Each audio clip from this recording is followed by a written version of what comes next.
Shalom, kita berjumpa kembali di dalam program Sekolah Sahabat 5 Menit bersama GMAHK Menteng, Jakarta. Program ini dibuat untuk memastikan jantung kerohanian kita tetap berdetak. Pelajaran Sekolah Sahabat kita pada pekan ini berjudul Kristus dalam Cawan Lebur. Ayat hafalannya terdapat di dalam Matius 27 ayat 46 yang berbunyi, kira-kira jam 3 berserulah Yesus dengan suara nyaring, Eli, Eli, lama sabachthani, artinya, Allahku, Allahku, mengapa engkau meninggalkan aku?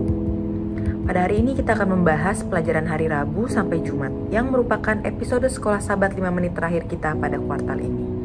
Pelajaran hari Rabu berjudul Allah yang disalibkan. Kematian dengan penyaliban adalah salah satu hukuman terberat yang dijatuhkan bangsa Romawi kepada siapapun. Bukan hanya berat tapi juga dianggap hina. Karena pada saat itu hanya penjahat-penjahat yang dihukum dengan penyaliban. Jadi kita bisa bayangkan betapa mengerikannya seseorang dibunuh dengan cara seperti itu. Khususnya Yesus, anak Allah yang tidak berdosa. Kita harus ingat bahwa Yesus datang dalam kedagingan manusia seperti kita.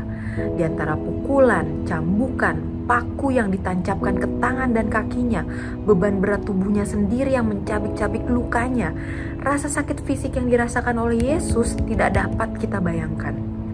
Menurut kitab suci, murka Allah terhadap dosa kita dicurahkan atas Yesus. Hal ini bisa kita lihat dari keadaan yang terjadi seputar penyaliban Yesus.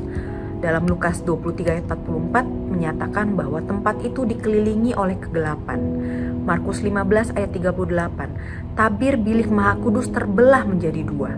Matius 27 ayat 51, terjadi gempa bumi. Matius 27 ayat 52, kuburan terbuka. Yesus menderita sesuatu yang lebih dalam, lebih gelap dan lebih menyakitkan daripada yang pernah diketahui dan dialami manusia manapun. Sekarang pertanyaannya bagi kita pengikut Kristus, bagaimana agar penderitaan Yesus disalib selalu menginspirasi kita dalam semua tingkah laku kita? Mari kita lanjut kepada pelajaran hari Kamis yang berjudul Allah yang menderita. Sebagai makhluk yang telah jatuh ke dalam dosa, nasib kita adalah kita akan menderita.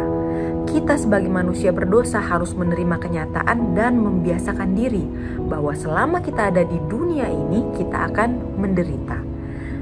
Sebagai makhluk yang telah jatuh ke dalam dosa, itu adalah nasib kita. Namun di tengah penderitaan kita ada dua hal yang harus kita ingat. Yang pertama, Kristus Tuhan kita telah menderita lebih buruk dari yang kita pernah alami. Dan yang kedua, ketika kita menderita, ingatlah hasil dari penderitaan Kristus yang telah dijanjikan kepada kita, yaitu keselamatan.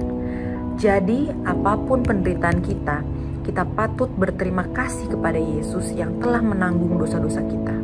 Apapun masalah yang kita hadapi dalam hidup ini, kita harus selalu bersyukur kepada Yesus untuk hidupnya yang murni dan pengorbanannya yang sempurna.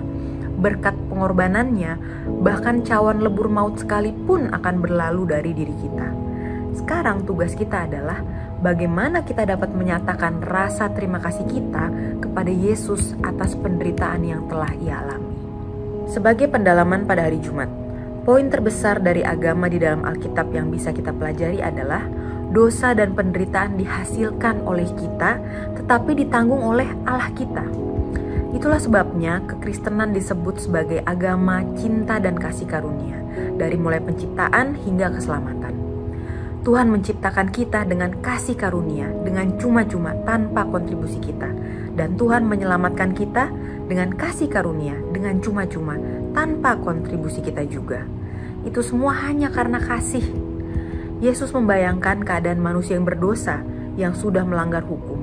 Dan jika kita, para pendosa, dibiarkan sendirian, maka kita pasti akan binasa. Karena kasihnya, Ia bertekad akan menyelamatkan manusia. Ia meninggalkan istana surga, istana yang berisi kesucian, kebahagiaan, dan kemuliaan. Ia menjalankan tugasnya, yaitu membawa perdamaian bagi manusia yang telah jatuh ke dalam dosa, dan menjadi juru selamat bagi saya dan saudara. Sekian program Sekolah Sahabat 5 Menit kita hari ini, kiranya Tuhan memberkati kita semua. Sekolah Sahabat yang bersahabat, bersemangat, semua terlibat, jangan terlambat.